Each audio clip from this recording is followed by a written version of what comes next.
Hey, it's Claire from Cooking Chef. Hey, this is Keaton from Cooking Chef. So today we're going to be making lamb chopsticks with a red wine sauce, demi-glace. It's really quick, really easy to make, and we're going to be making a squash or butternut puree. All right, so guys, no more chit chat and let's start cooking. So guys, now in the video we're going to start off by making our marinade. For our marinade, we're going to be using the ingredients that are on screen, and we're just going to toss them in a bowl and give them a little bit of a mix, okay? We usually make marinades for meat, so it gives it more of an intense flavor, personal flavor, and yeah, you can just throw in a lot of herbs and different scents to it that's going to make your bite of meat a lot more interesting. So if you haven't tried marinating meat before, knock yourself out because it's a great thing to do.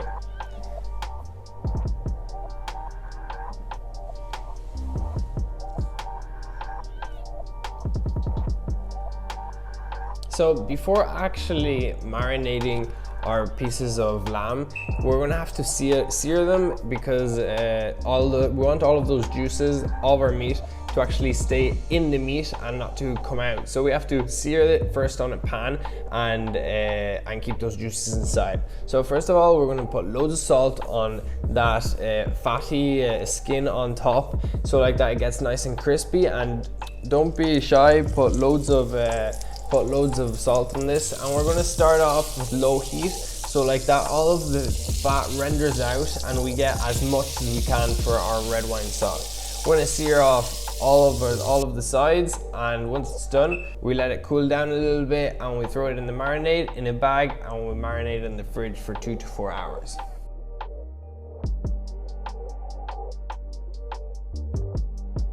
So now we're going to start with our red wine sauce. So for our red wine sauce, what we're going to use mainly is the fat that we got out of the lamb.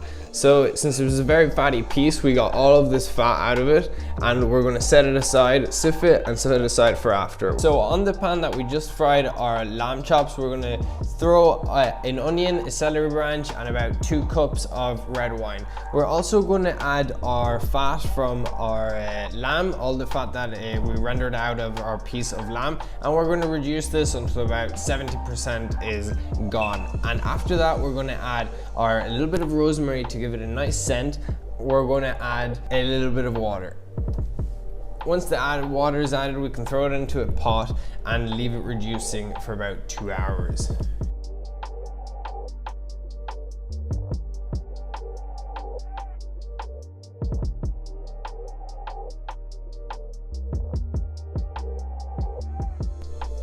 To bring a little bit more of flavors to our sauce, I'm adding a little bit of brown sugar and white wine vinegar.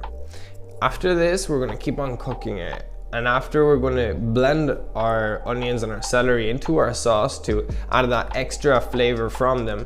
And we're going to continue by sifting it, okay? I sifted it twice, but like this is just to get a very nice texture in the end. Once you have done this and you keep on reducing, you're going to end up with a very, very concentrated sauce. This is perfect to glaze your lamb chops.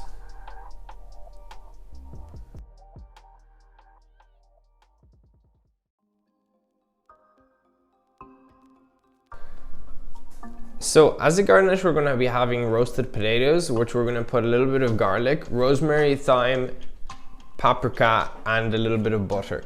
Also, we're going to oil them nicely before we put them in the oven, and we're just going to pop them in there for about 35 to 40 minutes until we see them nice and crispy and also soft in the middle, right? So what we're going to do is cut them in half, as you see in the screen, and this is how you're going to be making squares. It's very simple, very easy, and it's a nice garnish. We're going to actually grate the garlic so like that you get more of a puree out of it, and you can extend the taste nice over all of the potatoes. So for the herbs, you want to take them off nicely and cut them if necessary. Paprika I'm using is Pimenton de la Vera, Spanish paprika. If you can get this online, I really recommend this. It's going to change your experience completely with smoked paprika.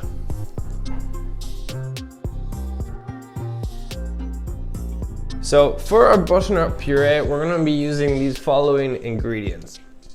This is basically a butternut and a mushroom puree, because we're going to be using mushroom stock also. So yeah, we're just going to peel up our butternut and just throw it in the pan and start toasting our spices.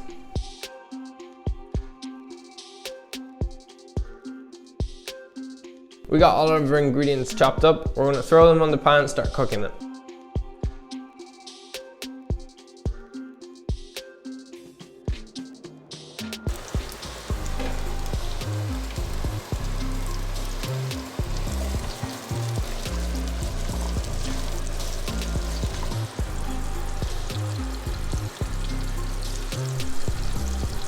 To intensify the flavor of our fennel and mustard seeds, first of all, we're gonna throw them in a clean hot pan and we're gonna start toasting them. Don't stop shaking them so like that they don't get burnt, and you're gonna notice that they're nice and toasted when you're gonna smell them very intensely off the pot.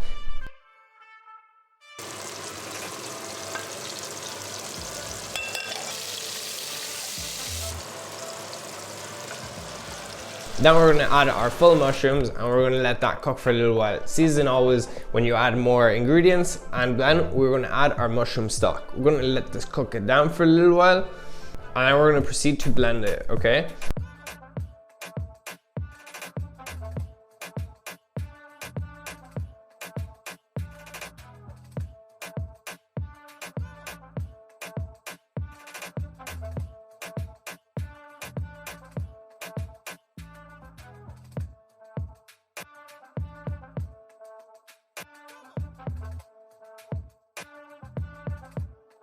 We're going to reduce until we got a nice consistency in our puree. Once it's finished, we're going to add our nutmeg and our orange juice.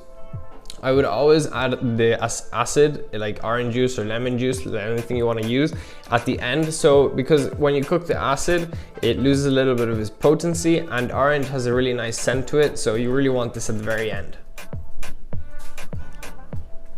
To cook our chopsticks, we're going to put a little bit of tin foil on the bone so it doesn't burn, and then we're going to put them in the oven. After about 15 minutes or so, I actually put a little bit extra tin foil all over them so like that they didn't burn.